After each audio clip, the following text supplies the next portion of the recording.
and got a crock. Oh, he's a beaut, this one. He's a beaut. Oh, there we go. There we go. Easy now. Oh, there she Easy goes. now. Oh, come on, girl. Yeah, there we go. Oh, I gotcha. Oh, yeah. There he is. There she is. Yep. Oh, she's a feisty one. Look at that. Look at that. She's a feisty one. Good morning, or actually it's noon because I forgot to film this morning, but we are starting on the next step of the process, which is getting the walls ready to paint. But before that, I have to reintroduce, making her triumphant return to the vlog. It's my mom! So we've already put her to work this morning. We were taping up all the windows and getting the walls prepped for the first coat of primer, which in order to do that, we've been using a product called liquid sandpaper, which just kind of roughs up any surfaces that don't traditionally take paint very well, like vinyl. And then Jared is finishing up putting the patches in place so we can do our first coat of primer, hopefully this afternoon. Got the whole family working on it now.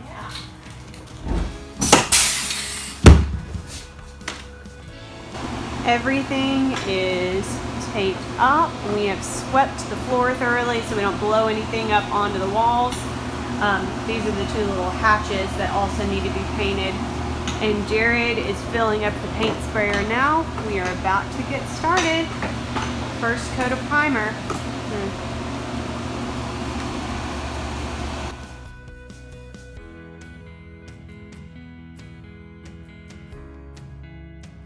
What we have here is our brand new airless paint sprayer. Why is it brand new, Jared? It's brand new. Didn't realize it was plugged in. Brand new because we tried to use the paint sprayer that we had that connected to our compressor, and it clogged up really bad and wasn't spraying anything, and I couldn't figure out why. And then I realized that we needed a paint sprayer that was airless and could do 2,000 PSI. So we bought this guy. Technically, that one still doesn't do 2,000. It does 1,500, but it was cheaper to buy this and change what kind of primer we were using for one that does 1,500 PSI. Mm-hmm. And so that's what we're using. It was very frustrating. So yeah, we are gonna lose 1 gallon of primer, but we'll see how this thing does. It's supposed to be really good. This is supposed to be an amazing sprayer. And if it does work for this, it's supposed to work for a lot of other stuff. The cool thing about it is, it does have these semi-disposable containers to put the paint in. Mm-hmm. So cleanup is supposed to be a lot quicker. We'll see. If we like it, we'll link it in the comments or in the below. But in the description. If not, we won't. And I'll show you guys the primer. This is actually a primer that was recommended by another Airstream renovator. It's the PPG Gripper primer. It's supposed to be really good for hard to adhere surfaces like vinyl. So we are about to test this out. As you can see, it's much later than we normally are working on the Airstream, but we really want to get this coat on so we can move forward with the painting process.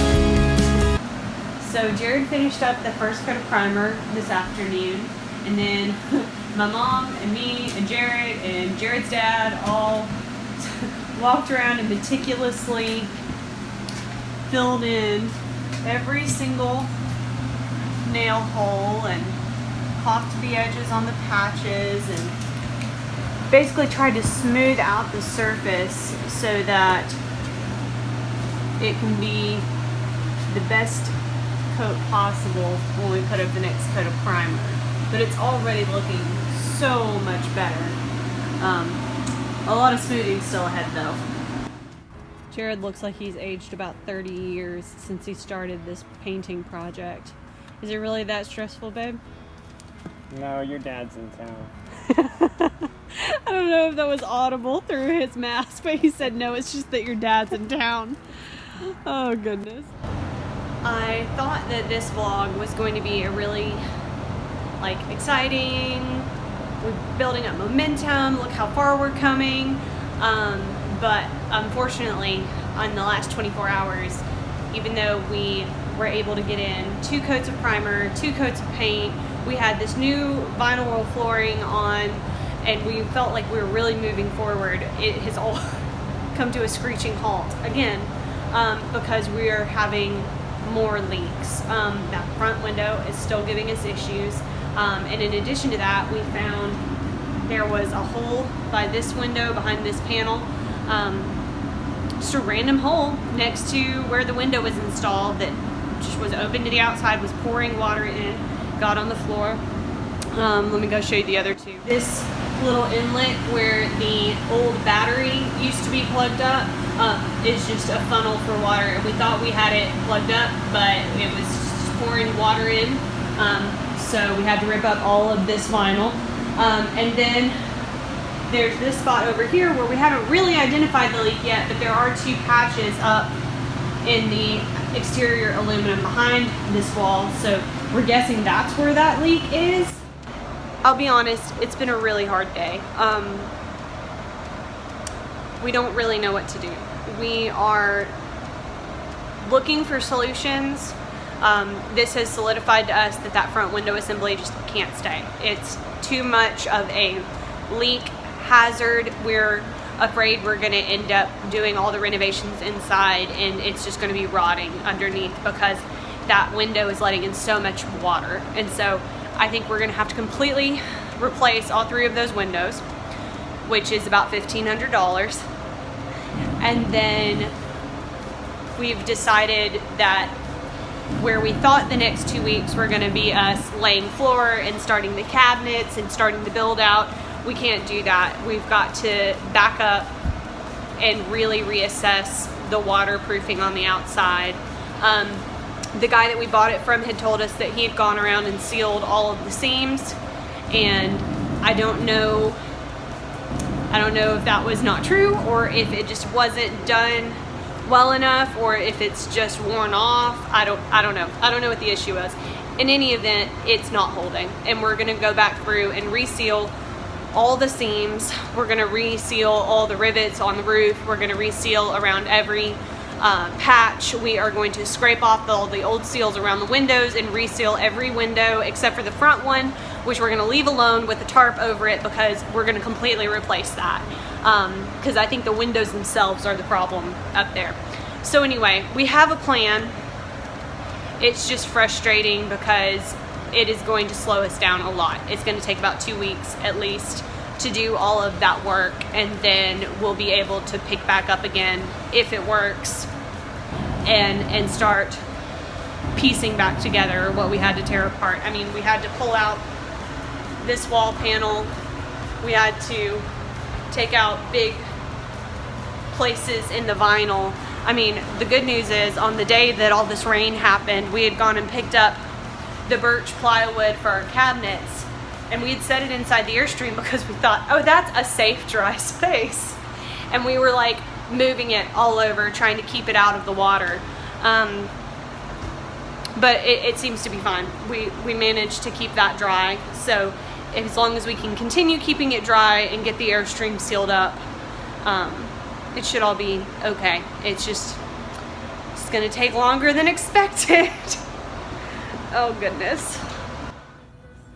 So day 1 of trying to seal up the Airstream, we are removing the old seals around the windows, and we've got our friends Corey and Daniel over here. Ooh, excuse me. Working on scraping out the old caulk as well, and basically it's just a multi-step process of scraping with the putty knife and then scraping with the steel wool and then blowing all the debris out with the air compressor, and then cleaning all the residue off of it, and then we'll go back and reseal around the windows. And hopefully this will help with a lot of the leaks we've been having. Now that we've scraped down all the old caulk, we are taping off around the windows, and we're using a spray rubber sealant to try to really fill in the crack right here. The stick broke! Here. You need a stronger stick. Here. Oh my goodness. Metal or something. So Jared left the bag with the sealant inside the Airstream, and then we taped the door so that we could spray around it. So now we're trying to fish the bag out through a hole, an access panel that we cut in the floor. Come on, Daniel, you can do it. Yes! All right. Is it in there? Yes, sir. Yay! Yay! So this is Editing Meredith coming to you from our grainy webcam to wrap up this vlog, because I realized that after all the disappointment with trying to seal those windows with the spray-on sealant and having to take it back off, we just stopped filming, and I never gave the conclusion, which is that we used a really highly recommended sealant called GeoCell Flex Pro RV sealant, and went around all the windows, and we're able to get what we think is a very secure seal on that. So we are moving forward. The sealing the outside seems to be going pretty well. Jared is working on finishing up the electrical system with our friend Jacob, and our new front windows have come in. So there's a little wrap up for you. Thank you guys for sticking with us through kind of a rough vlog. But we are moving forward, and our hope is that in the next few weeks we'll be able to get back to working on the inside. So stay tuned.